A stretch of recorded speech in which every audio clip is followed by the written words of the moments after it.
அனைவருக்கும் வணக்கம். Option tricky trade channel மூலம் உங்களை சந்திப்பதில் மிக்க மகிழ்ச்சி அடைகிறேன். நான் உங்கள் சந்தோஷ். நான் செபியில் பதிவு பெற்ற பங்கு ஆலோசகர் கிடையாது. இது பயிற்சிக்கான வீடியோ. எந்த பரிந்துரையும் நாம் செய்வது இல்லை. முக்கியமாக நியூஸ் பேஸ்டோ சார்ட்டோ இண்டிகேட்டர்ஸோ எதுவும் பார்க்காமல் ஆப்ஷன் பிரீமியத்தின் அடிப்படையில் சந்தையை எப்படி பார்ப்பது அப்படிங்கிறது தான் இந்த வீடியோவின் நோக்கமே. தம்ப்நெயில் பார்த்துட்ருப்பீங்க. LWL இம்பேக்ட் அப்படிங்கிறது என்ன அப்படிங்கிறது வீடியோவில் பார்ப்போம். அடுத்து வந்துட்டு இப்போ இருக்கிற மார்க்கெட் நியூஸ் பேஸ்டு மார்க்கெட், அது எந்த நியூஸுங்கிறது நம்மளுக்கு தேவையில்லை, ஆனால் மார்க்கெட்டுக்குள்ளே நியூஸ் பேஸ்டு இருக்குது அப்படிங்கிறத புரிந்து கொள்ளலாம். எப்படி அப்படிங்கிறதையும் வீடியோக்குள் பார்க்கலாம். வாங்க வீடியோவில் போகலாம்.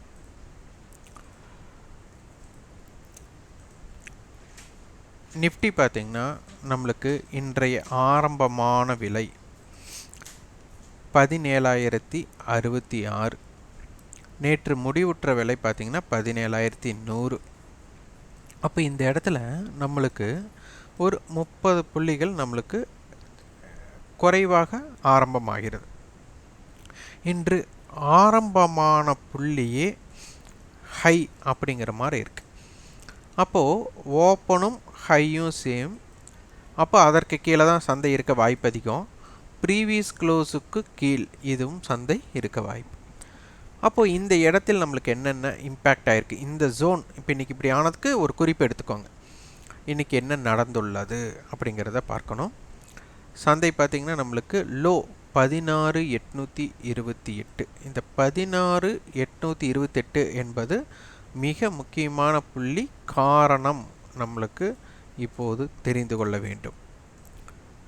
கடந்த வாரத்துடைய லோ 16,850.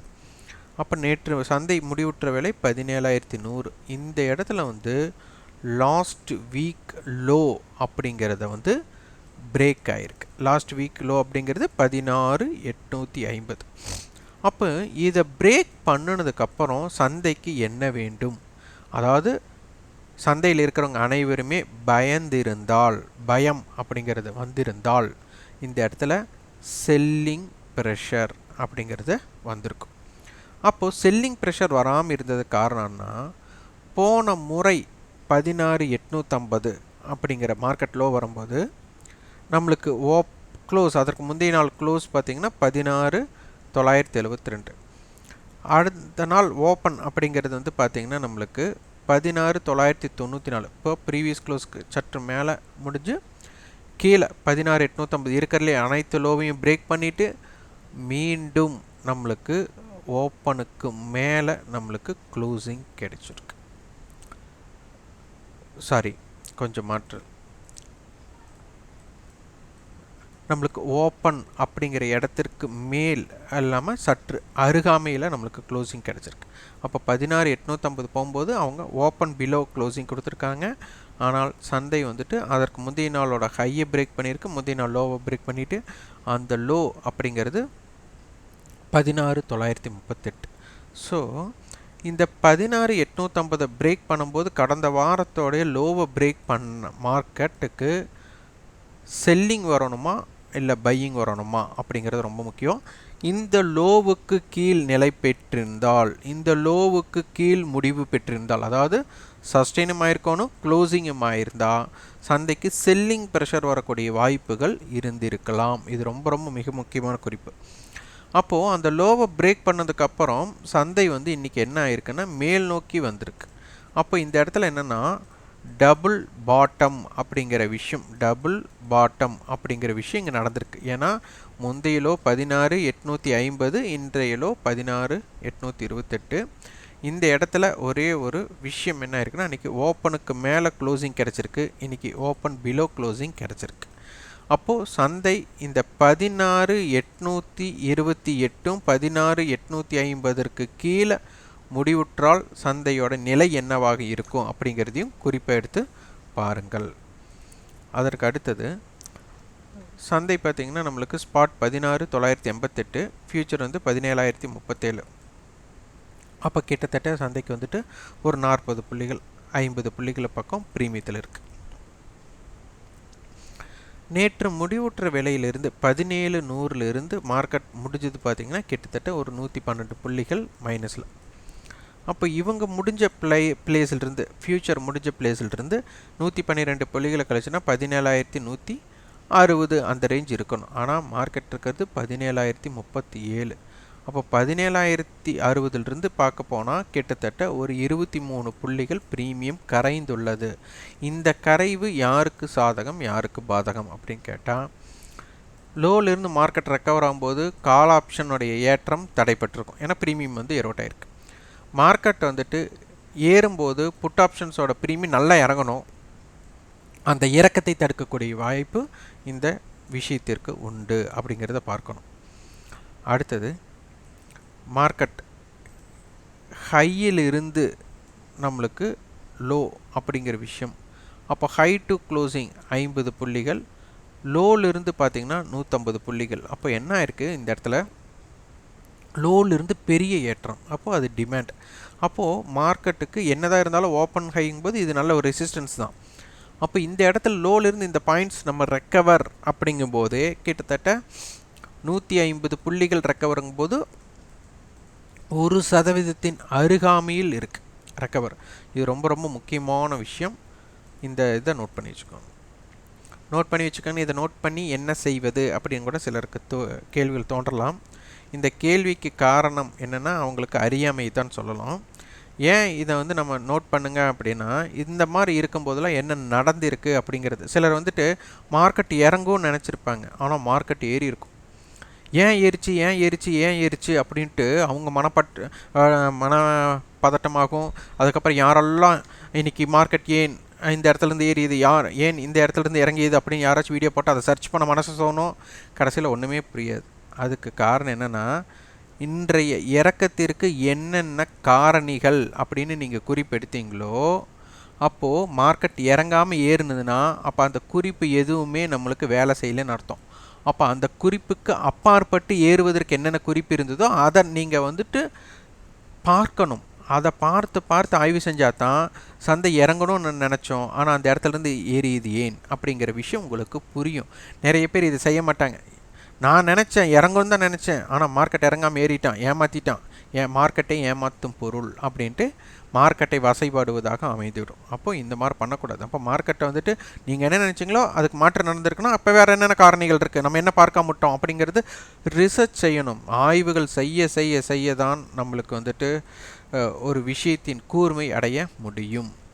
இந்த இடத்துல மார்க்கெட் ஸ்ட்ராங்கில் இருக்குது. 16,900 17,000 இதனுடைய டோட்டல் ப்ரீமியம் ஆட் பண்ணோம்னா ஒரு 180 புள்ளிகள் பக்கம். அப்போ 17,180 16,720 சந்தையோட ரேஞ்ச் இருக்க போகுது.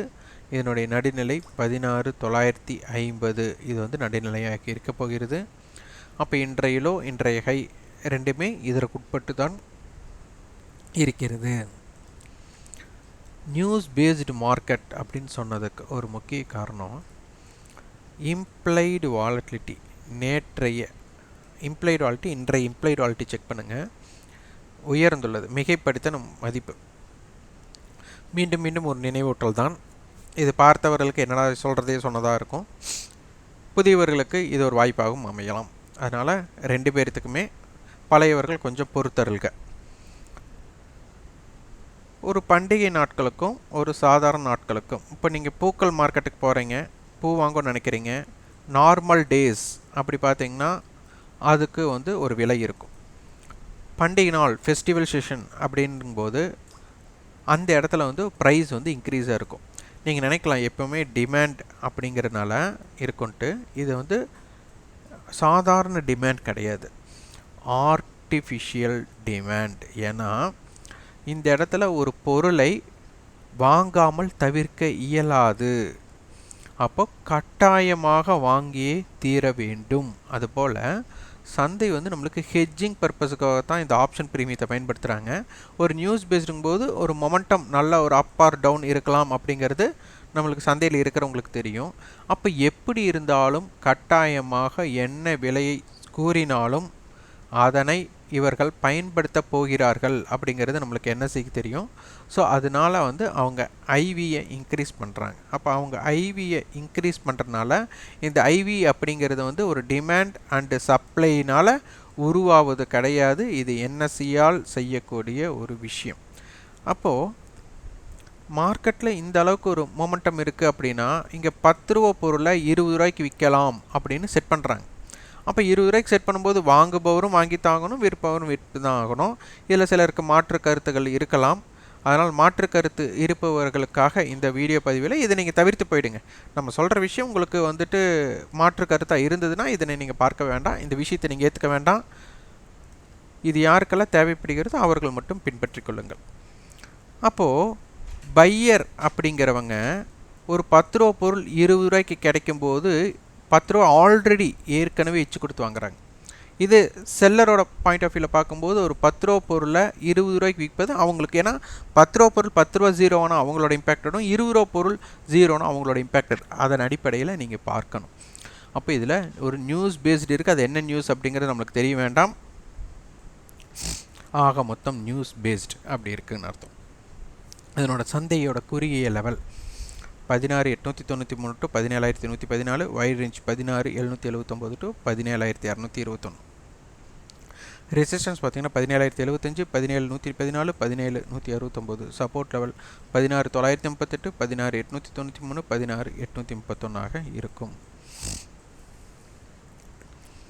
பேங்க் நிஃப்டி பார்த்தீங்கன்னா இன்றைக்கி ஹை லோ கிட்டத்தட்ட ஒரு 600 புள்ளிகள் பக்கம். இவங்களும் ஓப்பன் ஹை, நிஃப்டியும் open high, bank Nifty open high. Open high அப்படின்னு போகும்போது சந்தை இறங்கத்தானே செய்யணும் அப்படிங்கிறது குறிப்பாக எல்லாத்துக்கும் தோணும். அப்போ அந்த குறிப்பு, அந்த செல்லிங் ப்ரெஷர் வருதா இல்லையா அப்படிங்கிறது தான். இன்றைக்கி பார்த்தீங்கன்னா குறிப்பாக பார்த்தீங்கன்னா மார்க்கெட் ஓப்பன் ஹை வச்சுருக்கு. ஸ்பாட்டுக்கும் ஃபியூச்சருக்கும் உண்டான இம்பேக்டட் ஜோனில் கீழே இருக்குது. அப்போ இன்றைக்கி என்ன ஒரு விஷயம் உள்ளே இருந்திருக்கு அப்படின்னா, ஏன்னா ஸ்பாட்டுக்கும் ஃபியூச்சருக்கு உண்டான ப்ரீமியம் குறைஞ்சிருக்கு. அப்போ இது அனைத்துமே செல்லிங் ப்ரெஷருக்கு உண்டான ஒரு வகை தானே அப்படின்னு கூட தோன்றிருக்கலாம். அதற்கு மாற்றாக இருந்தது ஒரே விஷயம் இம்ப்ளைடு வாலட்டிலிட்டி. அதே மாதிரி நம்மளுக்கு வந்துட்டு லாஸ்ட் வீக் லோ அப்படிங்கிறது ஒரு விஷயமாக இருந்தது.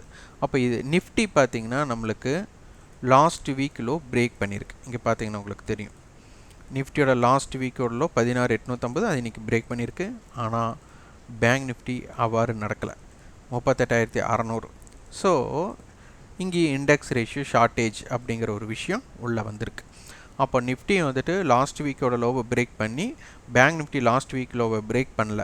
அப்போ இவங்க 2 பேருமே லாஸ்ட் வீக் லோவை பிரேக் பண்ணியிருந்தால் என்ன நடந்திருக்கும்?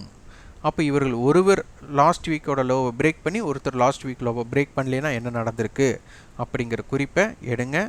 நல்லா புரிஞ்சுக்கோங்க. இந்த இடத்துல நான் பை பண்ணவோ செல் பண்ணவோ எதுவுமே சொல்கிறதே கிடையாது, எப்பவும் சொல்லவும் மாட்டேன். என்னென்ன நடந்திருக்கு அப்படிங்கிற விஷயத்தை எடுத்துக்காட்டுறோம். உங்களுக்கு அது பயனுள்ளதாக இருந்தால் எடுத்துக்கோங்க. இந்த இடத்துல மார்க்கெட் ஸ்ட்ராங்கல் அப்படிங்கிற அடிப்படையில் தான் இருக்குது. 39,000 புட், 39,500 கால். இந்த 2 பிரீமியத்தையும் ஆட் பண்ணோம்னா கிட்டத்தட்ட 460 புள்ளிகள். அப்போ 460னா 500ன்னு கூட நீங்கள் வச்சுக்கலாம், 500ஆகவே கன்வெர்ட் பண்ணிக்கோங்க.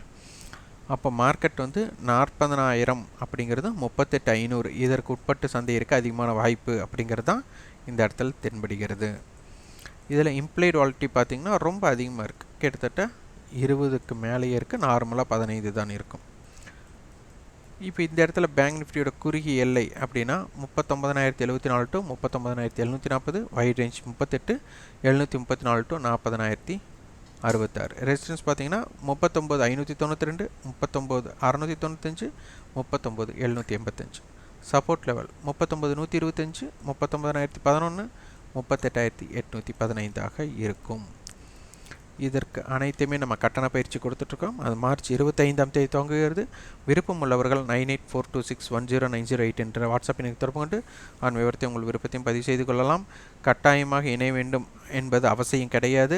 நீங்கள் தொடர் ஆய்வு, சுய ஆய்வு செய்து கொண்டு இருந்தாலே போதும். கட்டண பயிற்சியில் இணையணுங்கிற கட்டாயம் கிடையாது.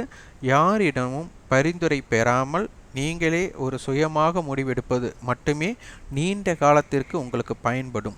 அதனால் வந்துட்டு நீங்களே ஒரு லாபம் அடைந்தாலும் சரி, ஒரு நஷ்டம் அடைந்தாலும் சரி, அதனால் என்ன நீங்கள் முடிவெடுத்ததுனால் என்ன கிடைத்ததோ அது வந்து உங்களுக்கு அனுபவமாக மாறும். வேறு ஒருவர் கொடுக்கும் குறிப்புக்காக நீங்கள் வியாபாரம் செய்கிறீங்க அப்படின்னா அதனால் ஏதேனும் நட்டம் ஏற்பட்டால் அந்த நட்டம் உங்கள் அனுபவமாக மாறாது. ஏன்னா எதனால் அதனை மேற்கொண்டோம் அப்படிங்கிற விஷயம் நம்மளுக்கு தெரியாது. அதனால தான் நம்ம வந்து ஒருவரிடம் நீங்கள் பரிந்துரை வாங்கி வியாபாரம் செய்வதை தவிர்க்கணும்னு சொல்கிறோம். ஏன்னா லாஸே ஆனால் நட்டமே ஆனாலும் இப்போ நிறைய பேர் தொழில் பார்த்திங்கன்னா அவங்களோட அனுபவ ரீதியாக நல்ல முன்னேற்றம் அடைஞ்சிருப்பாங்க. காரணம் என்னென்னா ஒவ்வொரு தவறும் அவங்களுக்கு அதோட படிக்கெல்லாம் மாற்றுவாங்க. அவங்களோட ஏறுமுகத்துக்கு அவங்களோட அனுபவத்திற்கு அதை பயன்படுத்திக்குவாங்க. அப்போது நீங்கள் நஷ்டம் ஏற்பட்டுச்சுன்னா அந்த நஷ்டம் எதனால் ஏற்பட்டுச்சுன்னு உங்களுக்கு தெரிஞ்சதுன்னா அது மிகப்பெரிய குறிப்பு. அப்போ அடுத்த டைம் அதை நம்ம செய்ய மாட்டோம். அதற்காகத்தான். அதனால் கட்டண பயிற்சியிலும் பங்கேற்கணுங்கிற அவசியம் கிடையாது. பரிந்துரை யாரிடம் வாங்க வேண்டிய அவசியம் கிடையாது. சுய ஆய்வு அப்படிங்கிறது ஒரு மிக முக்கிய விஷயம். ஆனால் நிறைய பேர் தற்காலத்தில் செய்யாமல் தவிர்ப்பது சுய ஆய்வு மற்றும் அந்த சுய ஆய்வை தொடர் ஆய்வாக செய்ய மாட்டாங்க. நம்ம ஒரு நாள் செஞ்சுட்டு அதை 10 நாளைக்கு நடைபெறும் அப்படின்னு நினச்சிட்டு அதை ட்ரேட் பண்ணி அதோட நஷ்டத்தை ஏற்றுக்கிட்டு மார்க்கெட்டை விட்டு வெளியில் போகிறக்கு தான் இருப்பாங்க. மார்க்கெட் என்பது அப்படி கிடையாது. அதனால் கட்டண பயிற்சியில் பங்கேற்கணுங்கிற அவசியம் கிடையாது. விருப்பப்படுவர்கள் இணையலாம்.